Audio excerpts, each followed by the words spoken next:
বদনজর খুবই খারাপ জিনিস। কিছু মানুষ এভাবে পিছে লাগছে যে মনটা খুবই খারাপ ছিল, তাই ঘুরতে বের হয়েছিলাম। বাট ঘুরতে বের হয়ে যে এত কিছু হবে আগে জানতাম না।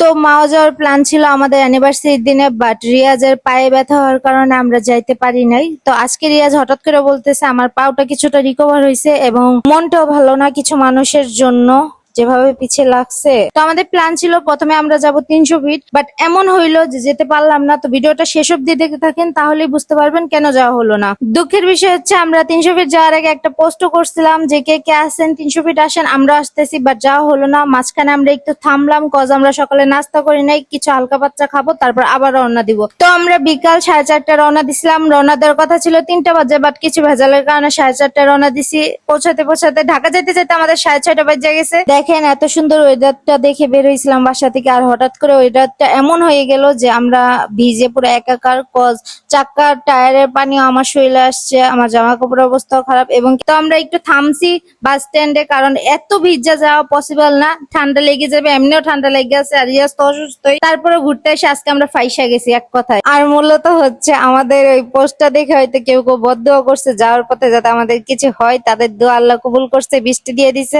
বাট তোমাদের বদদোয়া বা দোয়াতে কোনো যায় আসে না, আমাদের জন্য আমরাই যথেষ্ট। এরকম বৃষ্টি 10 বার আসলে আমাদের সমস্যা নাই, আমরা ভিজা হইলেও লাইফটা এনজয় করতে জানি, ঠিক আছে? কারোর জন্য বদদোয়া করি না, আর সমস্যা নাই। তারপর আমরা ঘুরছি, মাওয়া গেছি, মাওয়ার জন্য রওনা হয়ে গেলাম। বৃষ্টিটা হালকা হালকা থামছে মাওয়া যাওয়ার উদ্দেশ্যে, আর মাওয়া চলে আসলাম। দেখেন মাওয়া অনেকটা পরিবর্তন হয়ে গেছে। অনেকদিন আগে আসছিলাম তখন এত পরিবর্তন ছিল না, এখন অনেকটা পরিবর্তন হয়ে গেছে, ভালো লাগছে। আর এই তো প্রথমে আমি ঢুকে দেখি যে এখানে বক্সিং আর নৌকা আছে। নৌকাতে উঠবো না, ওটা বেশি উপরে যায়।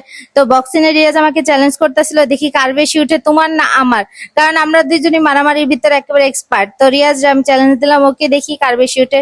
রিয়াজের 846 উঠলো, আমাকে দিয়া সবাই একসেপ্ট করছিল যে 400 উঠবে, বাট আমারও শক্তি কম না, আমার 600 উঠছে। তো একটু ঘোরাঘুরি করে আমরা চলে গেলাম পানিপুরির কাছ খাইতে। রিয়াজ বললো যে ট্রাই করো, আর আমার ফার্স্ট টাইম পানিপুরি খাওয়া। তো রিয়াজ প্রথম বুঝছে না যে এটা পানি নিয়ে নিয়ে খাওয়া লাগবে। আমি তো খুব এনজয় করছি, প্রতিটা টক ট্রাই করছি, কিন্তু সব থেকে মজা ছিল হলো মিষ্টি পানি। এইটা আপনারা ট্রাই করবেন, এটা সব থেকে মজা ছিল, আমি এটা ভালো লাগছে। আর রিয়াজের খুব কষ্ট লাগতেছিল দাঁড়ায় দাঁড়ায় পানি বইরা খাইতে। তো চলে আসলাম ইলিশ মাছ খেতে। এখানে 2টা ইলিশ রিয়াজ চয়েস করে দিছে। ইলিশগুলো ভালোই মাঝারি সাইজের আছে। এখানে তারা কেটে মুখ ধুয়ে সুন্দর করে মশলা মাখিয়ে ভাজা শুরু করলো। রিয়াজ বললো চলো তুমি একটু ভাজা। আমি ভাবলাম কেন না, আমি একটু ভাজি।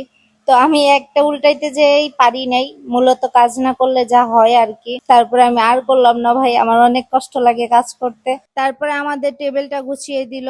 মূলত আজকে আমরা দুইজন এত টায়ার্ড হয়ে গেছি, বিশেষ করে ভিজা এত মাথাটা ভার হয়ে আছে বলার বাহিরে।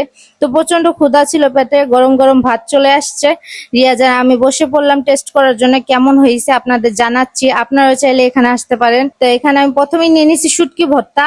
শুটকি ভর্তা আমার খুবই পছন্দ, বিশেষ করে কুয়াকাটায় যে কয়দিন ছিলাম আমি শুটকি ভর্তাই খাইছি বলার বাইরে।